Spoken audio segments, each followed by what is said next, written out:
Allez, un petit clap. Fahim première. Qu'est-ce qu'il veut, lui? Fahim. I want to be champion of the world. Alors, c'est ton 6e film en tant que réalisateur. Et alors, on sort un petit peu de ton univers habituel, c'est-à-dire que toi, tu es tout le temps dans la comédie un petit peu loufoque. Tu aimes beaucoup l'humour anglais. Et là, on est sur quelque chose de beaucoup plus sérieux. C'est l'histoire d'un petit joueur d'échecs bangladais qui est devenu champion de France SDF sans papier. Il est devenu champion de France en 2012, puis champion du monde. Et alors toi, tu as découvert l'histoire de Fahim lors d'une émission que tu as regardée un samedi soir, ouais. Une émission de Laurent Ruquier. Ouais. Fahim est invité pour le livre qui a été écrit par ton entraîneur. Un roi clandestin. Et là, tu as véritablement craqué pour cette histoire. En fait, c'est pas que j'ai craqué, mais c'est que je me suis beaucoup remis en question quand j'ai découvert cette histoire. C'était un moment de ma vie où je me suis aperçu qu'en fait, j'étais peut-être trop égoïste et j'avais envie de me tourner plus vers les autres. Et puis surtout, je me demandais... je me suis rendu compte que je ne me posais pas assez de questions quand je croise des gens comme Fahim, parce qu'il y en a d'autres, avec Noura, son papa, qui reste dans la rue, et puis nous on ne fait rien en fait.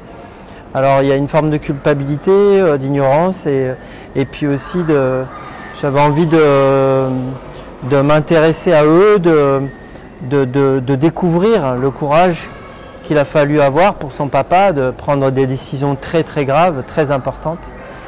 Et puis c'est une histoire incroyable, les échecs ont failli lui coûter la vie. Et puis sa vie a été sauvée par les échecs aussi. On peut parler de Gérard Depardieu. Tu as fait les cours Florent, tu es excessivement fan de Gérard Depardieu depuis des années. Ah ouais. Tous tes petits collègues des cours Florent, eux, étaient fans de Al Pacino. Et toi, c'était Gérard. Eh oui, je ne sais pas comment tu sais ça, mais effectivement, attendez, j'ai rien contre Pacino, j'adore Al Pacino évidemment, mais Gérard Depardieu, depuis tout petit, je me rappelle avec ma mère, on allait voir Buffet froid, évidemment les valseuses, mais là j'étais encore plus petit, donc je pense que je l'ai découvert à la télé. Les valseuses, je le revois une fois par an. Pour moi, il y a eu Rému. Puis Rému est toujours là à l'image, mais bon, on passe moins ses films. Mais Rému est le plus grand acteur du monde et Gérard Depardieu aussi, le plus grand acteur du monde. La scène sur la plage devant le feu, c'est une totale impro?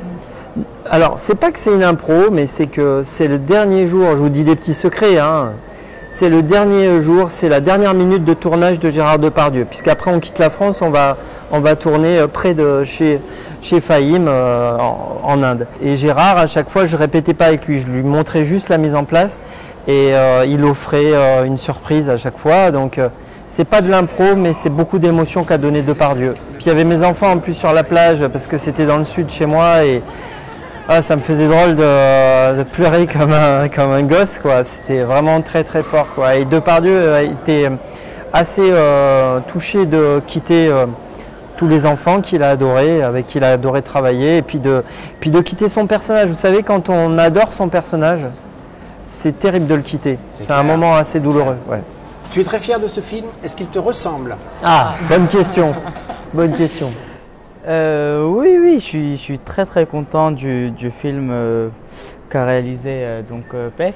C'est un travail superbe et je pense qu'on peut que en dire du bien. Tout est allé beaucoup trop vite parce que je passe d'une vie où j'ai rien. J'ai littéralement rien, quoi. J'ai pas de maison, pas à manger, j'ai rien et je passe d'un coup à une vague médiatique, puis d'un coup un livre, puis d'un coup des titres d'échecs et d'un coup un film, enfin un projet de film du moins, parce que c'était en 2014 où on s'était vu, c'est ça, non? Ouais. 2014. Et donc c'est vrai que tout est allé beaucoup trop vite, mais on a du mal à tout comprendre dès le début. C'est très difficile et c'est trop vague pour commencer. Mais après, aujourd'hui, avec le temps, le recul, oui, bien sûr. En tout cas, je suis toujours surpris de savoir qu'il y aura un film, en plus, qui va s'appeler Fahim. Vous aviez un délai d'un mois pour quitter la France, vous partez en centre de rétention. C'est dommage pour les championnats de France, mais tu connais le règlement, Sylvain.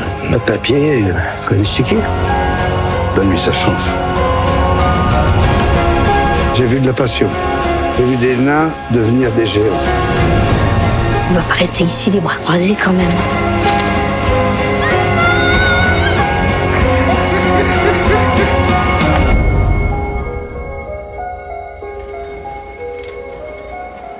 Ah bon?